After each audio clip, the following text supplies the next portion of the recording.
I greeted impatiently on the phone as I hurried to complete the latest changes to the design specifications. It was a typical Monday afternoon at the office. The clients had spent the weekend reviewing the plans and making last-minute changes, and guess who had to handle the resulting mess? "Hi, it's me," my wife replied. Her voice sounded a bit strained, but I assumed it was just the stress of her day. "I'm just calling to find out what time you'll be home tonight." Her call was not unusual. Heather liked to stay on top of things. She was the planner for the family and took it as her duty to coordinate our busy schedules. I'm not sure, I mumbled distractedly as I continued to work on the CAD program.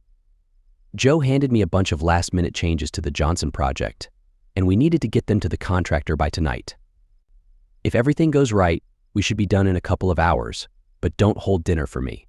If it gets too late, I'll have Heather ordering for us." Inside, I resentfully thought about my boss's habit of throwing unexpected late nights at me. It had been the cause of more than a few disagreements between us. I'm an architect for a firm that specializes in large commercial developments. About 5 years ago, I had been promoted to project manager. It meant a nice salary increase, but it also meant more responsibility and the likelihood of longer hours. There are times like today when I have to drop everything to finish a rush job.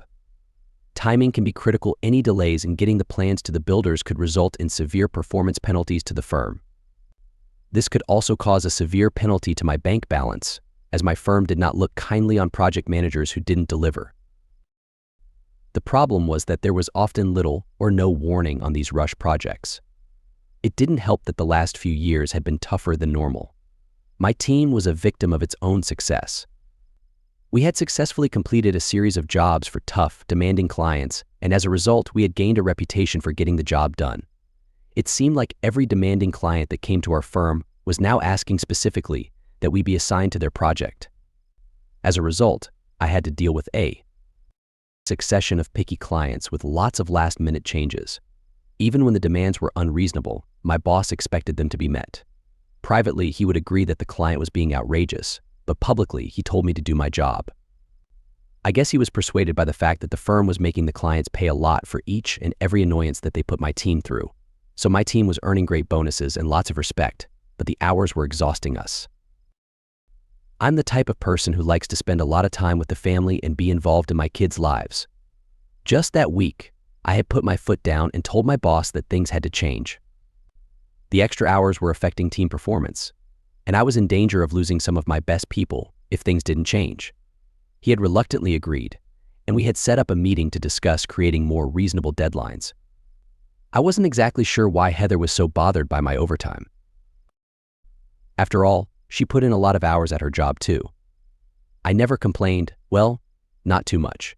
She was a financial analyst, and I knew that there were going to be times when she had to put in the extra hours. We both knew that the extra hours came with extra responsibility and extra money in the paycheck.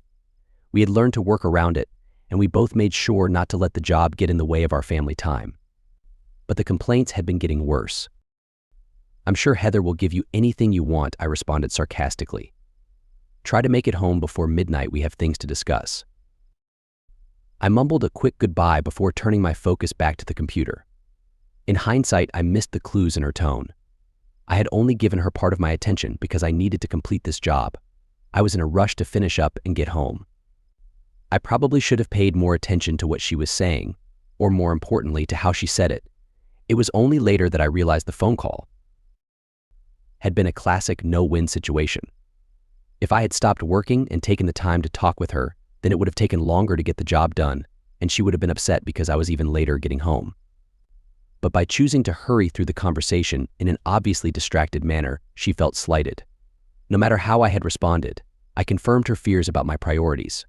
It wasn't the best way to start the worst evening of my life. I knew I had tuned her out, and she hated to be ignored. All I had done was succeed in getting her angry with me. I even missed her dig at Heather.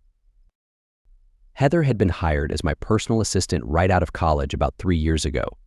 Hiring her was one of the best decisions I had made when I put my team together. I was a good architect, but my managerial skills needed a bit of help. She had the business and organizational skills that I lacked, and was the one who worked behind the scenes to keep the team running smoothly. Our skills complemented each other perfectly. If it hadn't been for her, I don't think my team would have been half as successful. Unfortunately, Heather had become another source of conflict between us. Although she had never come out and said it to my face, she had dropped enough hints to make me believe that she thought I had hired Heather strictly because of her looks. Heather was about 25 years old and cute as a button. She had all my weak spots. She reminded me a lot of someone when we first married, and she had taken an instant dislike to her. In retrospect, it was obvious that she felt threatened by the amount of time that Heather and I spent together, but good old clueless Bill missed the warning signs. All I saw was the contributions Heather made to the team. Sure, I spent a lot of time with Heather. She was my assistant, she was in and out of my office constantly, and was a frequent companion on my visits to the building sites. She was the one who kept me on track. I never considered how it might have looked to her. It might not have been an issue, but things had been strained between us over the last year or two. We both had developed the bad habit of ignoring subjects that would cause arguments. Instead, we let them fester. She never accused me of cheating on her, but I think she had her suspicions. As for me, I had stopped mentioning Heather to her because I didn't want to give her a reason to get mad. The ironic thing was that I had no interest in Heather. If anything, she was like my little sister. I loved her enthusiasm and energy, but I had very little in common with her, as had been made all too clear during some of our conversations on long car rides. I'm not going to say I didn't appreciate her beauty, but I didn't dwell on it. Besides, she was the only woman I wanted or needed. I loved her, and I had no desire to find someone else. Frankly, I thought the guys who ran after the young trophy wives were a bunch of fools. I had some friends from the country club who had dumped their wives only to turn up with a pneumatic doll on their arm, and I just shook my head at their stupidity. I couldn't see the point. Even from a distance, I could see the mercenary gleam in the girls' faces as they pumped their sugar daddy for all he was worth. As for me, I had a full life with her. Even though we had our arguments, we had a good partnership. I wasn't worried about her intentions because we both made a good living. We were together because we wanted to be.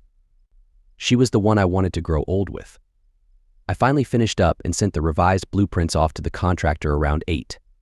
I stretched and turned off my computer. I walked out of the building with the rest of the team as we all hurried home to make the most of our shortened evening. By then, I had totally forgotten about her phone call. I just wanted to get home and relax. Luckily, I missed most of the traffic and got home before 9. I was just in time to kiss my 10-year-old daughter, Sarah, goodnight as she headed up to her room. I peeked in on Lacey and gave a wave as I saw she was on her phone. I shook my head in disbelief, minus 12 years old and already dependent on her cell phone. I had just made myself a drink and settled onto the couch to relax in front of the TV when she came in and sat down in the love seat and looked over at me. This was my first clue that relaxation was not on my agenda. She usually sat next to me on the couch so we could cuddle. The only time she sat in the love seat was when she had something important to discuss. I sighed to myself, then looked over at her. Her body language was difficult to read. She was obviously nervous about something, but my late return had let her stew for a few hours, so she also showed some signs of anger. Bill, she began slowly, I don't know how to make this any easier, so I'm just going to say it. I want a divorce. I was stunned. Even though we had had some problems, I had no clue that they had gotten this serious. What I sputtered. You can't be serious. What's going on? She dropped her eyes and wouldn't look at me.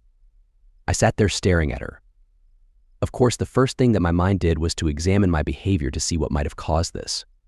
All I could think of was Heather. She must have finally decided that I was cheating on her. Can we talk about this? I pleaded desperately. I don't know what you think is happening, but we've been together for 15 years. Shouldn't we try to work things out? I'm sorry, Bill. My mind is made up. Look, it's nothing you did. We've been drifting apart for years, and I think it would be best for both of us if we just moved on with our lives. After 15 years, I knew her pretty well. It was obvious from her body language that she was hiding something. I just didn't know what. I responded heatedly. Maybe we aren't as close as we used to be, but that's something we could fix if we wanted to. What the hell is really bothering you? What's going on? Do you think I'm running around on you or something? At my words, she flushed and twisted her fingers together. Her own guilt was evident in every pore of her body. It was then that I woke up to what was really happening. Son of a witch, I swore softly. You're the one that's messing around. You're leaving me for some other guy." Her silence was confirmation of my suspicions. I sat there stunned for a moment, wondering what had gone wrong. Never in a million years would I have suspected her of cheating. I was confused. A moment ago, I had been desperate to save my marriage. Now, I didn't know if I wanted to save it or if there was anything left to save. All I knew was that I was angry. "Who is it?" I grated out. "I'm sorry, Bill," she said softly. "It just happened. It really wasn't anything that you did. He just swept me off my feet, and we want to be together." "Who is it?" I interrupted harshly. I really didn't want to hear her excuses. "Alan Johnson," she whispered. "Alan Johnson? He's leaving me for that jerk," I exclaimed in disbelief. "I don't believe it." "Wait, he's married too? You're ruining his marriage too?" She stared at me for a moment as her guilt fought with her anger at my blunt attack. Finally, the anger faded, and she responded. "Yes, Bill," she stated heatedly. "Alan Johnson is leaving his wife too, and we are going to be together. I'm trying to be civil about this and not get into an argument, but you won't let me, will you? I want a divorce because I found someone else." Her words hit home like a slap. My emotional outburst subsided and left a cold, calculating rage in its place. Dispassionately, I reviewed my options. If I gave vent to my emotions and raged at her like my instincts were demanding, nothing further would be accomplished.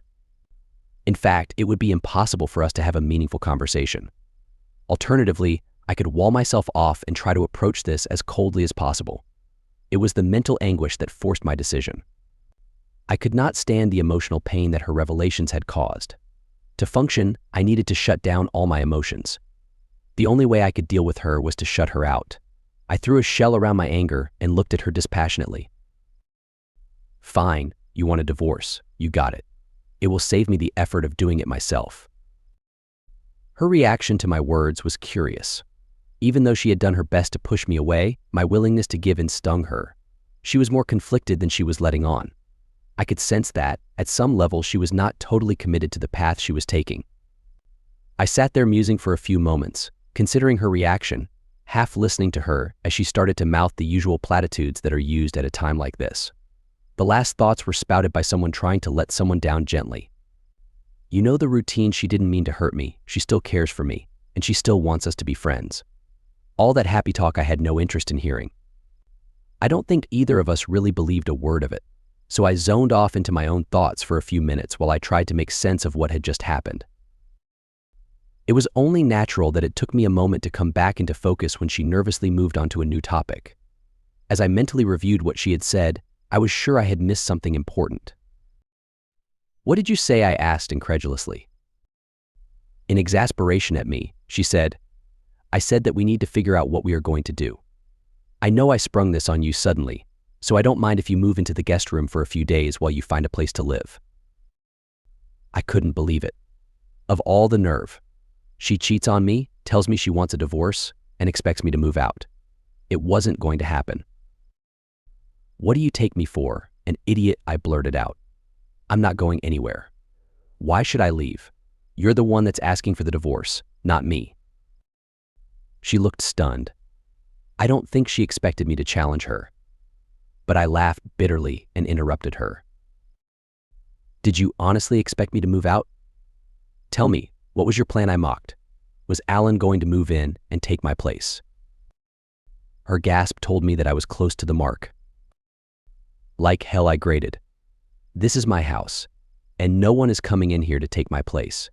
You want to leave me for him. Good riddance. I'm not going to stop you, but I haven't done anything to deserve this, and I'm not going to walk away with my tail between my legs." I glared at her. My rage was beginning to resurface. "Get the hell out. Go live with your damn boyfriend for all I care." She sputtered a moment in shock. "But what about the girls? This is their home." I shook my head incredulously. "What about the girls? Now you worry about the girls. I bet you thought about them a lot while you've been cheating on me. I'm not going to allow some jerk to replace me in my house. Do you think I'm going to let you replace me in their lives? Hell, he has 3 kids of his own that he just abandoned. I'm not going to let him anywhere near my kids."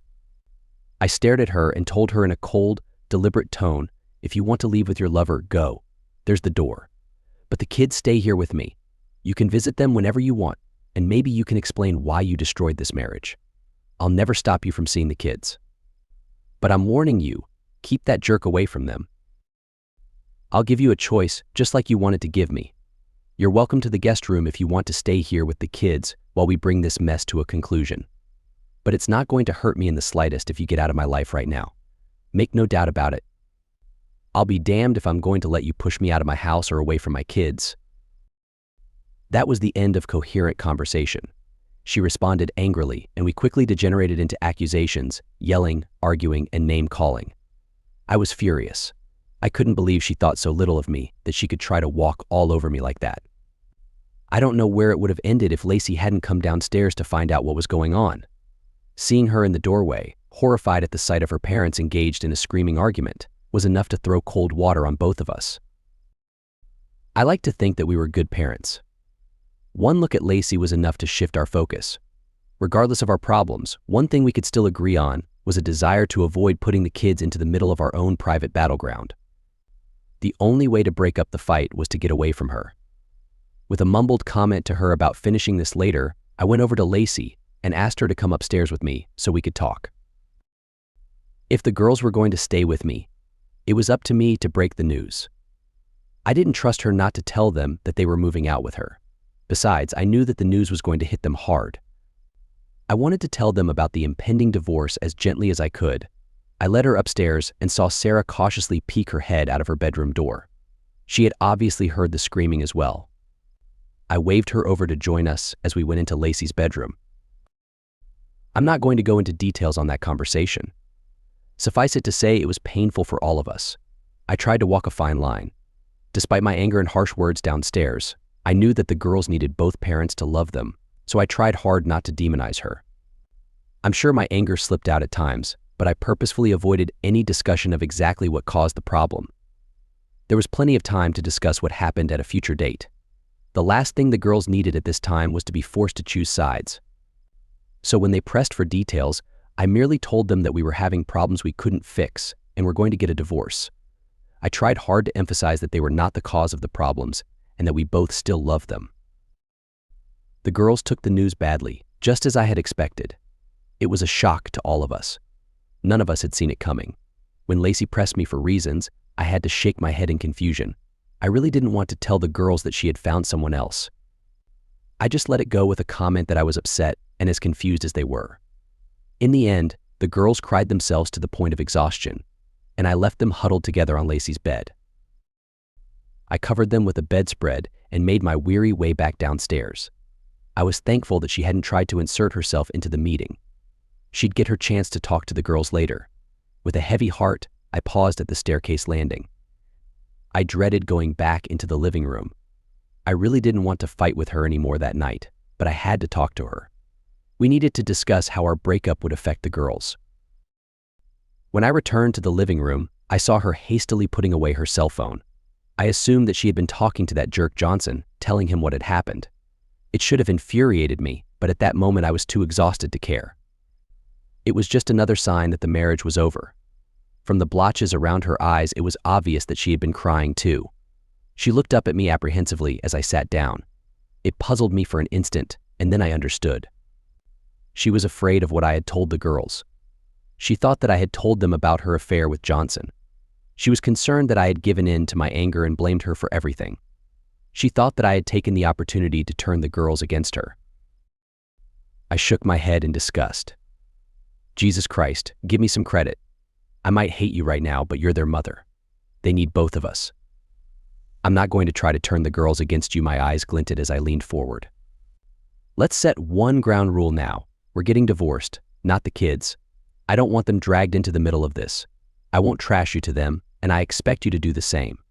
Let's keep this between the two of us and try to keep it as painless as possible for the kids. She nodded gratefully. What did you tell them? I just said that we were having troubles and had decided to split up. If you want to tell them what really happened, then be my guest. I don't think they need to know right now, but if you want to confess, I'll leave it up to you. Just don't make me the villain. I grabbed the watered-down remnant of my drink and downed it quickly. I was tempted to get another. Hell, I was tempted to have a bunch, but drowning my sorrows was not my way. I rubbed my neck and looked over at her tiredly. I can't deal with this anymore tonight. All we'll do is get into another argument and wake the kids up, so why don't you get what you need out of the bedroom now? I want to go to bed. I was kind of surprised that I didn't get any more of an argument out of her. She slowly nodded and went upstairs. At that time, I really didn't know or care if she was staying or leaving. She came down a few minutes later carrying a small bag. She looked at me sorrowfully. I'll call the girls tomorrow, and I'll let you know when I'm coming by to pick up a few more things. I'm going to go stay with a friend for a few days. I snorted. I assumed that she was heading out to shack up with Johnson. She looked like she wanted to say something but turned away and quietly headed out the door. As she opened it, I heard her murmur sadly, "Bill, I'm truly sorry," but she was gone before I could respond. I stared at the wall for a while and then went to my solitary bed to lie awake, staring at the ceiling, trying to figure out what had gone wrong with my life. The next few weeks were hell. To my chagrin, she and I rapidly fell into a pattern of sniping and bickering that threatened to spiral out of control. I guess it started the day after she left. I had called into work to let them know that I was taking a few personal days off to deal with the crisis. My boss wasn't happy, but he could understand. Joe had gone through a hellish divorce a few years earlier that had left him understandably bitter. He was a charter member of the Women Are Not to Be Trusted Club and was eager to give me some tips on how to take her to the cleaners. He gave me some suggestions on a good aggressive divorce attorney and advised that I start to take steps to protect my assets. The girls were surprised in the morning to find that their mother was not there, but were calmed by her promise that she would call them. I promised them that we would discuss matters after school. They wanted to stay home, but I knew that I would be busy and didn't want them to sit and worry about the divorce, so I sent them to school, hoping they might be distracted from the situation. To be safe, I contacted the school guidance office to inform them of the situation. They suggested a counselor for the girls if needed. Maybe I was naive, as I never considered the possibility that Anne would try to take the girls from my custody. I just didn't think she had it in her. Luckily, it didn't occur to her either. She picked up the girls from their school only to talk to them and called me to inform me so I wouldn't worry when they didn't get home on time.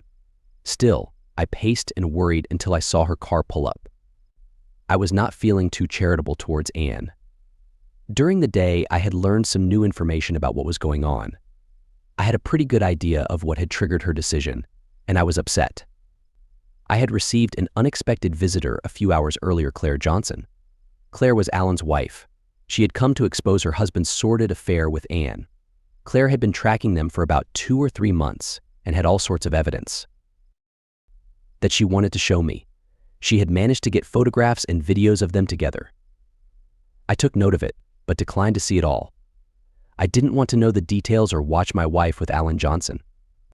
The few pictures she gave me of their kissing were enough to turn my stomach. I didn't need any more evidence of Anne's betrayal. The worst thing, however, was something that was not said. From the beginning of her visit, Claire acted like she expected me to know about the affair. When I commented on this, she disclosed that she had confronted them yesterday during lunch and told Alan to get out. What was worse, she had specifically told him that she was going to let me. You know, Anne knew the jig was up for her too. She knew that Claire had a copy of the evidence with my name on it that she was going to give me as soon as possible. Claire's revelation floored me. Now I understood why Anne had asked for the divorce out of the blue. She knew Claire was going to tell me about her affair and tried to gain the upper hand by dumping me before I found out. The dishonesty of her actions was unbelievable. It couldn't be viewed as anything but cold-hearted and deceptive. She had tried to manipulate me into leaving the house while hiding her guilt from me. The only thing that confused me was that it just didn't make sense. I had never considered Anne to be that self-centered and conniving. I began to wonder if I had ever really known her at all. In any event, while anxiously awaiting Anne's return with the girls, I made my decision. If she could act that callously to me, then I would play hardball too. I'd live up to my promise not to get the girls involved, but in all other respects, it was going to be all-out war. I had decided to take Joe's advice and make her pay in the divorce. In the meantime, I started to look for little ways to annoy and harass her. I wanted to pay her back for the aggravation she had caused me. I'm sure most of you have gone through a tough breakup at some point in your life. You know how easy it is to succumb to the baser part of your nature and fall into an us versus them mentality. You attack your former lover in an effort to ease some of the pain in your heart. You fight over things you don't care about just because you know it will upset the other side. That is the pattern that Anne and I fell into. Every little attack or slight that I gave to her was responded to in kind, and then I retaliated to her actions. We weren't thinking, we were just reacting. After all, you had to respond. Doing nothing might be seen as a sign of weakness. In any case, we were acting like the Hatfields and the McCoys. Slowly but surely, our attacks on each other were escalating. We were in a downward spiral that seemed to be heading for a disastrous contested divorce where everything would be disputed, starting with the custody of the girls. That was when Laura stepped in. Laura was the one person I could always count on to support me and give me the advice I needed, whether I wanted to hear it or not. She was my twin sister. Technically, Laura is my cousin, but that doesn't begin to do justice to our relationship. In our minds, we are twins with different mothers. To understand this, you need to know something about our parents. They're a living, breathing human interest story. To make a long story short, our mothers are identical twins who met and fell in love with, you guessed it, another pair of identical twins. Our parents took the twin thing to the extreme. Our moms and dads got married in a joint ceremony followed by a shared honeymoon. 9 months later, Laura and I were the result. Our moms even managed to conceive at the same time and went into labor within minutes of each other. In my mind, I can just see them in adjoining beds, coordinating their contractions. Laura came first. The doctor had just enough time to deliver her and cut the umbilical cord before rushing over to catch me as I entered the world. Laura's never let me forget that she is about 10 minutes older than I am, for as long as I can remember. Laura has been part of my life. Laura's family lived on the next street over, and our backyards abutted each other. In practice, we turned the backyard and the 2 houses into shared space. It was like having a second home and family. Her parents were my parents and vice versa. I'm pretty sure our moms switched off on nursing us on occasion. It didn't bother me. I thought I was really lucky to have 2 moms. Aunt Cindy and Uncle Bill, yes. I'm named for my uncle just like Laura is named for my mother, always treated me like their own child. To this day, I still call Aunt Cindy Mom at times. She takes it as a compliment, and Uncle Bill doesn't mind either. I guess it's to be expected. Genetically, I was their child, and Laura was the child of my parents. It's no wonder we ended up acting like twins. Laura's house was my second home, and I probably slept there as often as I did in my own house. And when I wasn't at her house, she was at mine. We were inseparable. I'm told that when Laura and I were toddlers, the easiest way to put us down for a nap was to allow us to cuddle up like a pair of puppies. It may seem strange to others, but I grew up with 4 parents in 2 homes. Now, before anyone gets the wrong idea, as far as I know, nothing inappropriate ever went on between our parents. Spare me the jokes or crude comments about how easy it would have been for our parents to make a mistake and switch partners. Trust me, even with identical twins, there are enough differences for family members to tell them apart. We all knew who was who. Similarly, don't even think that Laura and I ever did anything together. Laura was my best friend and in all important ways my twin sister. We had that twin dynamic going full force. Kissing her would be like kissing a female version of myself. Incest and narcissism are not interests that I'm into. Throughout grade school and middle school, Laura and I were inseparable. We both took some teasing, but we stood up for each other. I probably took more hits defending Laura than for any other reason, and she did the same for me. If a boy or girl couldn't accept both of us as friends, then the answer was clear: they didn't get either of us. By high school, we had developed some different interests, but we still spent time together more often than not. We ended up joining a loose group of friends who generally hung out and had fun. It was nice to have someone to watch my back and keep me from getting too reckless. Laura always kept an eye out for me, and I was her protector. Our friends soon learned that we didn't keep secrets from each other. If a boy wanted Laura to know that he liked her, all he needed to do was tell me. The same went for Laura. She set me up with most of my girlfriends in high school. After high school, we did go our own ways. Although we talked about going to the same school, our scholarship offers didn't match up, but we did stay in close contact by phone. Laura ended up in medical school, where she met her husband, Ray. They now both work at a family practice in the next suburb from where I am living. I still get together with Laura frequently and talk to her by phone every day. She still serves as my closest confidante, and to this day, she is closer to me than my own sister. Naturally, when everything hit the fan with Anne, Laura was the first person I called. She sympathized with me and shared my anger at Anne's betrayal. She also provided the counterpoint advice to my boss, Joe, who was urging me to go for Anne's jugular in the divorce. The defining moment came about 3 weeks after Anne left. I had hired the lawyer that Joe had suggested and met with him a number of times to go over my priorities and concerns. If he was going to represent me in the divorce, he needed to be made aware that my primary concern was the girls. I wanted custody. I was sure that this was going to be one of the biggest areas of conflict between Anne and me. The prognosis he gave me wasn't good. The local courts were notorious for favoring the mother in custody disputes. It didn't matter if the father was active in the care of the children or not. If the mother was fit, she was typically awarded custody. It seemed that the best I could hope for was a generous visitation schedule. The other alternative that he gave me was to get nasty and drag Anne through the mud. My only hope of getting custody was to totally ruin Anne. If I wanted to have a shot at being awarded custody, I would have to make her out to be a completely unfit mother. He was suggesting that I sue for divorce based on the affair and present every nasty piece of evidence that Claire Johnson had discovered. The idea was to show that Anne's ongoing relationship with Johnson would put the girls at risk. He also wanted to allege that Anne had abandoned the girls by leaving the household. In other words, to get any shot at custody, I would have to destroy Anne's relationship with the girls. It was a sign of my desperation and mindset that I did not reject his idea out of hand. But I told him that I would think about it. I was having lunch with Laura and gloomily telling her about his ideas. It wasn't that the idea of trashing Anne sounded good. I was uncomfortable with it, but I didn't see a choice.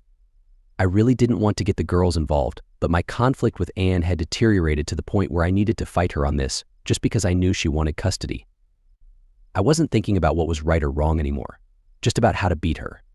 Thank God that Laura was there to set me straight. Laura had heard all about my feud with Anne. She had been told about every grievance, big and small, and had heard every detail about how I had paid Anne back. But my consideration of the custody fight was the last straw. Laura was fed up. "Have you had enough yet?" she asked tartly, looking at me in annoyance. "What do you mean?" "This vendetta of yours. Don't you think it's time for you to grow up and get over this petty childishness?" I couldn't help it. I put on my best whiny child's voice. But she started it. Laura groaned at my response and grinned in exasperation. "Oh no, not this time. You're not getting off the hook that easily.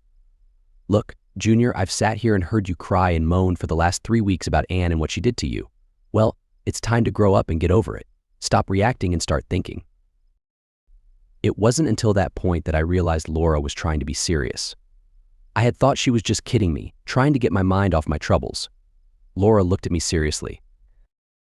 "Bill, I know you're angry and you're hurting. You have a right to be. I'm angry with Anne too. But for God's sake, don't let your emotions push you into a corner that you can't get out of. I know it's hard, but you've got to think about the future, not the past." I must have looked confused because she continued softly, "Look, just because your marriage is over doesn't mean you have to destroy each other in the divorce. It's not too late to change what your life will be like after the divorce is over. Think about it. How do you want to end up in a few years? Do you really want to end up a bitter wreck like Joe? Do you really want to get to the point where you and Anne are at each other's throats constantly? I hate to tell you this, but that's where you're heading. The way you and Anne are acting, you're almost at the point of no return. You're both letting your anger get to you, and it's causing both of you to play hardball. If it doesn't stop soon, you'll end up hating each other just like Joe hates his ex. If that happens, the only ones who are going to end up with any money at the end of your divorce are the lawyers. Besides, what about the girls? How is a nasty divorce going to affect them? How often does Joe get to see his kids?" I shook my head uneasily. Joe was lucky to see his son and daughter twice a year and was always complaining about the roadblocks his ex was putting up to make regular visitations impossible. Laura must have seen the anguish on my face as she went on gently. "Do you want that to happen to you? Hell, would you really want to do that to Anne either? If you trash Anne in the divorce the way this lawyer is asking you to, the only guaranteed result is that someone's going to get hurt badly. And the most likely candidates are Sarah and Lacey. There's no way that you would be able to keep them from finding out about what happened.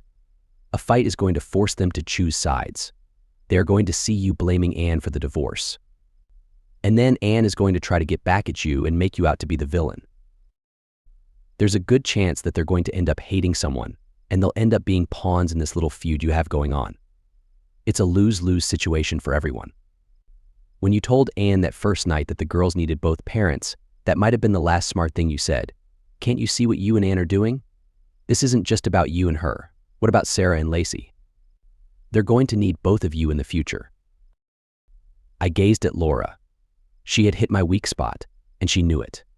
Accusing me of hurting the kids was the one sure way to get my attention. As she looked at my reaction, she nodded in satisfaction. She had given voice to the doubts that I had been feeling ever since I left the lawyer's office.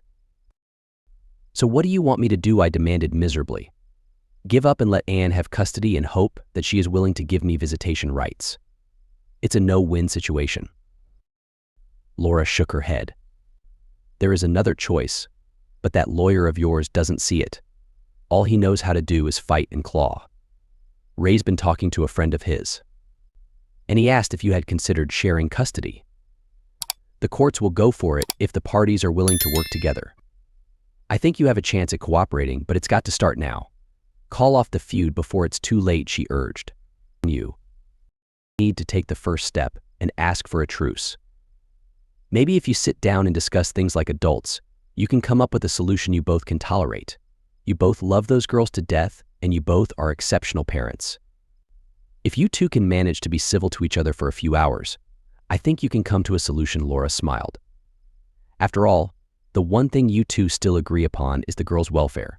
If you don't want to do it for yourself, do it for them. I mumbled something about thinking about it. Her idea gave me hope that I hadn't had before, but I didn't want to get too excited until I knew if it was a real possibility. At a minimum, it was worth a call to my lawyer to find out more about shared custody. Laura had given me a lot to think about, so I tried to shift the remainder of our conversation to something harmless, but Laura wouldn't let me. She wasn't quite done meddling with my life.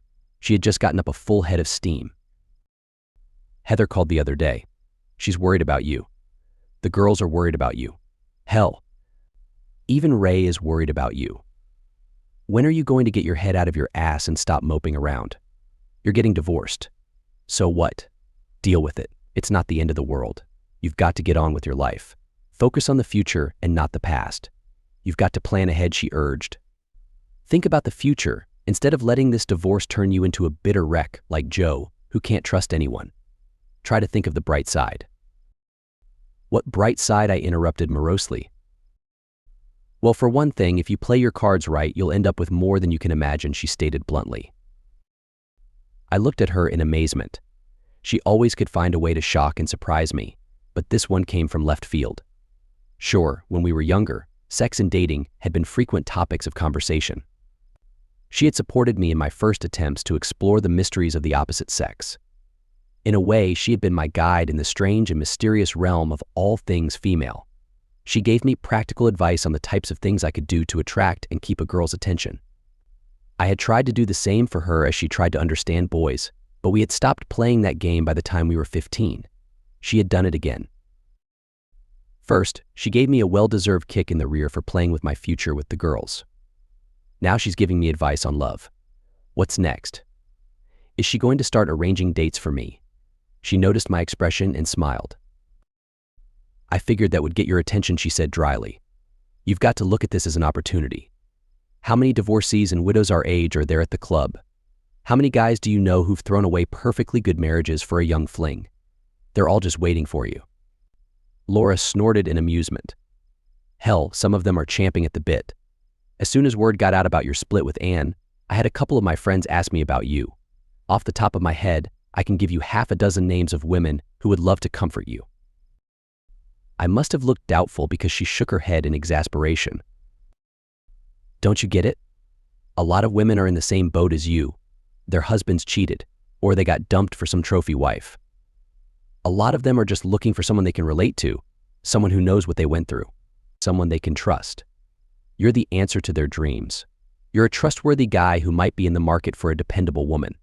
Not only that, you're in good shape and you're halfway decent looking. She laughed. Give them half a chance, and they'll eat you up. I laughed with her, albeit bitterly. Right, I'm a sex god. That's why Anne decided she needed to go open her legs to Alan Johnson. You're so full of it, I muttered. I bet all your friends are just laughing at the cucked idiot. Laura just shook her head in mock derision. You stupid, stupid man. You're wrong in so many different ways that it's hard to know where to begin, she sighed theatrically. All right, let's start with the thing that obviously seems to be bothering you the most, your pride. Is your ego really that fragile? Do you honestly believe that everyone is going to be laughing at you because Anne screwed around on you? Get over it. Not only don't these women care, half of them know exactly what you are going through. Believe me, they've probably gone through worse self-image problems than you ever will. I hate to burst your bubble, Junior, but chances are sex had nothing to do with why Anne had her affair. Did she ever complain about sex?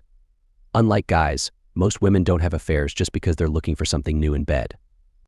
There's usually some other reason that gets the ball rolling, and the sex is a result, not the cause. So don't get all worried about whether Anne left you because you were bad in bed. This has nothing to do with your ability to make a girl see stars.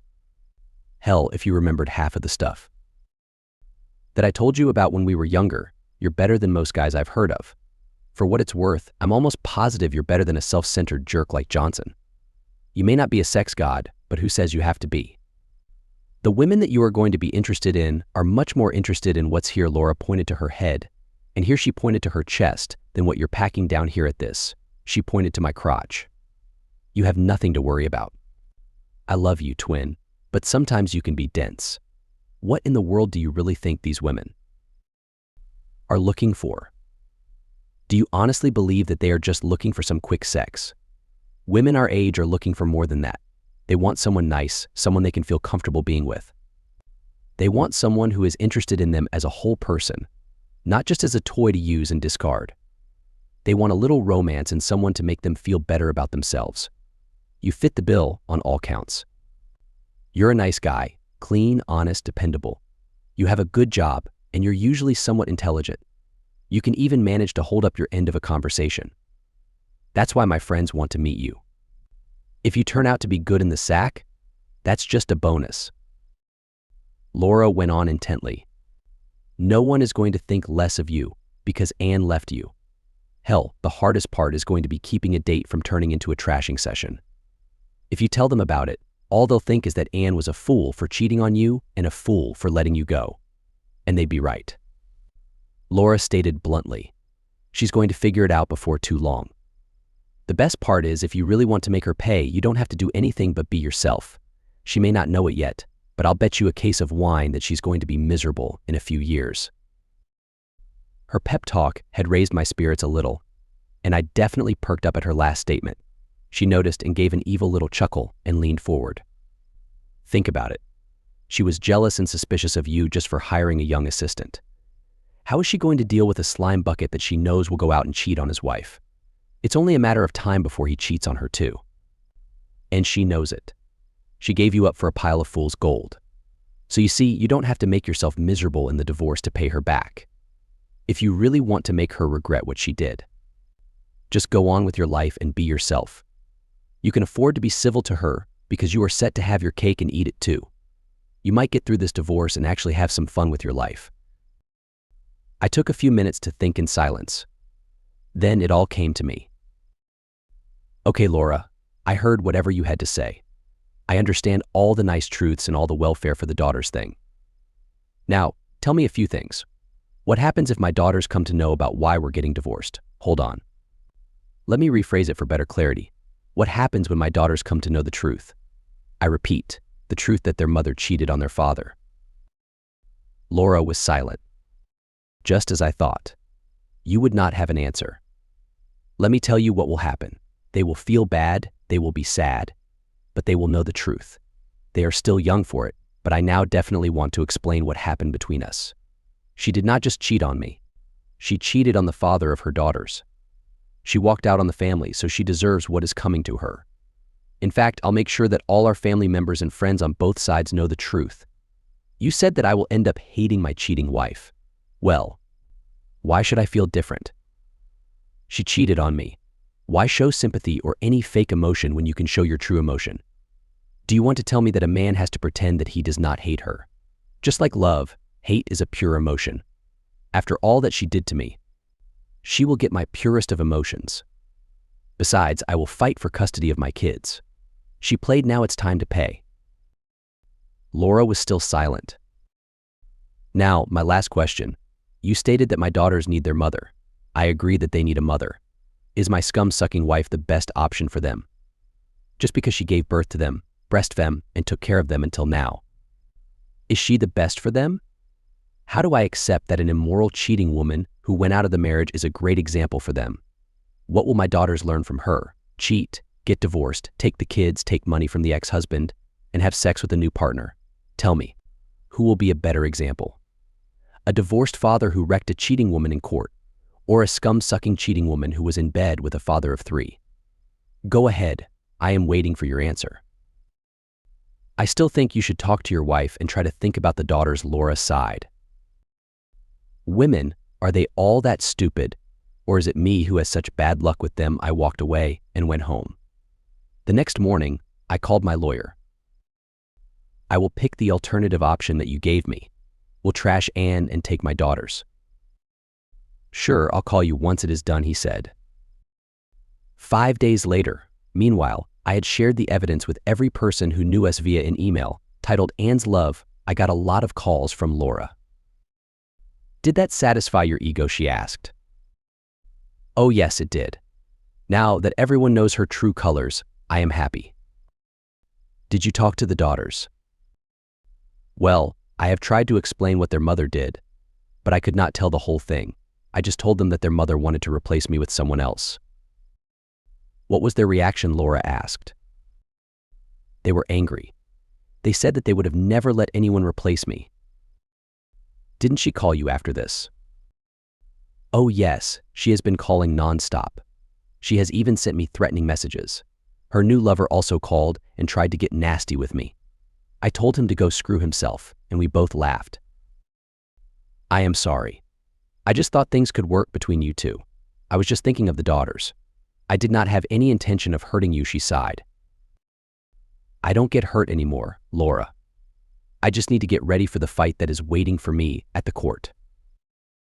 A month later, I was in front of the judge. That email you sent was not in good faith, Mr. Thompson. I do not approve of it. It seems like you wanted to tarnish your wife's image, Judge Carlson remarked. I was silent. Do you want to say something on that, Mr. Thompson? I just wanted the world to know the truth, Your Honor. I hope exposing the truth is not a crime, I replied. But trying to share images of people engaged in intimacy is, Judge Carlson sneered. All the images shared were blurred in the right places so as not to expose people. The back and forth continued for the next 8 months. Well, my daughters are with me. My wife is free. I am free. I also get to keep my house, at least for the time being. She does have visitation rights. I hate it when she comes to pick up the daughters. The daughters hate it too. I try my best to get rid of her every time she comes home. Just adding to it, I always ensure that I sneak a nasty fart near her when she's close to me. 5 months after our divorce, Alan got divorced as well. Claire ripped his balls out in the divorce, not literally. He was broken, thrown out of his house, and now has to pay half the alimony and child support. I got to know that Alan broke it off a month later.